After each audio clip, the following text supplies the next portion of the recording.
North Texas Giving Day is coming up next week, and it's a crucial moment of the year for Denison Forum. In fact, North Texas Giving Day is always our single biggest day of giving. So we want to ask you to give generously on or before North Texas Giving Day to help provide biblically grounded and civil content that inspires, informs, and most importantly, transforms lives for Christ. And here's the best part. You don't have to live in North Texas to make a difference. Your support from wherever you are can double your impact thanks to a special $75,000 matching grant.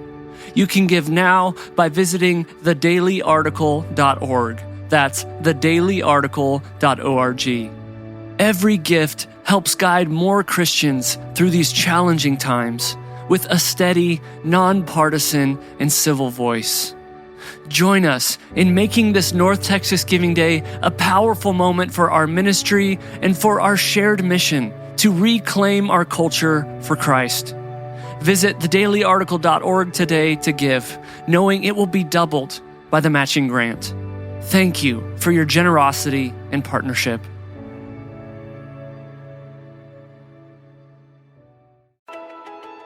Greetings and welcome to the Thursday, September the 5th edition of the Daily Article Podcast. I'm Chris Elkins with the Denison Forum, narrating today's article written by Dr. Jim Denison. 2 students and 2 teachers were killed in a shooting yesterday at Apalachee High School in rural Winder, Georgia, an hour's drive from Atlanta. 9 others were hospitalized. According to Georgia Bureau of Investigation Director Chris Hosey, 2 school resource officers encountered the shooter within minutes after a report of shots fired went out.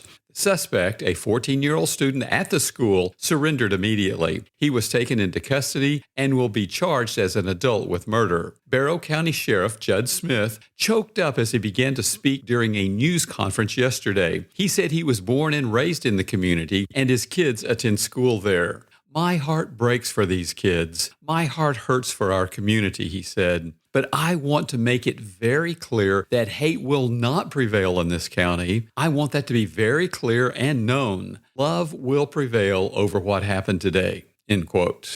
Try to imagine what the families of those who died are feeling this morning. Try to feel their grief, shock, outrage, and numbness, followed by anger, despair, and disbelief. Today is undoubtedly the worst day of their lives, except for yesterday. They can never be the same. The horror will mark them for the rest of their lives. At a time like this, it is only human to ask an all-knowing, all-loving, all-powerful God why he allows such senseless suffering. Even Jesus cried from the cross in Matthew 27, verse 46, my God, why have you forsaken me?" If he could question God in this way while remaining sinless, according to Hebrews 4, verse 15, so can we. No problem in theology has vexed me more. In part, this is because I have pastored so many grieving souls over the years, but also because this question so troubled my father after the atrocities he witnessed in World War II that he never attended church again. As a result, I've written short articles, long essays, and entire books on this issue. And I still do not understand. I know that God did not cause this tragedy. The shooter horrifically misused his free will to commit the atrocity we are grieving today. But I also know that God sometimes intervenes when people abuse their freedom, as when he spared Peter from Herod in Acts 12, verses 5 through 17, and Paul from accounts in Acts 9 and Acts 23 from those who sought his life. If them, why not the victims in Winder? But here's what I do know. A tragedy like this is actually a reason to trust God more, not less. It is a reason to draw closer to him in prayer rather than turning from him in anger. Here's why. Because he's omniscient, according to 1 John 3, verse 20, God can feel the pain of those who are grieving as no one else can. He knows their thoughts and feelings at this very moment. No one, not even their closest relatives and friends, can feel their suffering as he does. Because 1 John 4:8 reveals that he's omnibenevolent, the God who is love can love them as no one else can. He weeps as they weep, says John 11, verse 35, and heals the brokenhearted and binds up their wounds, as promised in Psalm 147, verse 3. Because he's omnipotent, as displayed in Matthew 19, verse 26, he can sustain them as no one else can. They can claim his promise found in 1 Peter 5, verse 7, to cast all your anxiety on him because he cares for you. Because Proverbs 15, verse 3 teaches us that he's omnipresent and transcends time according to Exodus 3, verse 14, he can care for each hurting soul as if they were the only one who is hurting. He has all of eternity to listen to their next prayer. He is closer to each of them than their dearest family and friends. And what is true for those grieving in Georgia is true for me and you. However, God can only give what we choose to receive. Sheriff Smith can be right when he claimed, love will prevail over what happened today only if we turn to the source of love. C.S. Lewis observed, God whispers to us in our pleasures, speaks to us in our conscience, but shouts in our pain.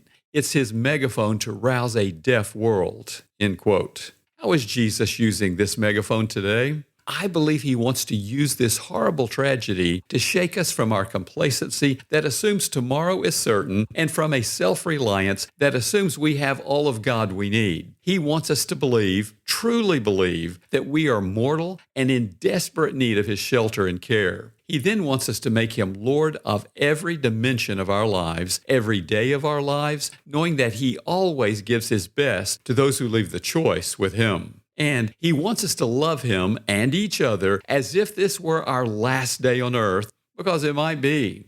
One day, it will be. What if it were today for you?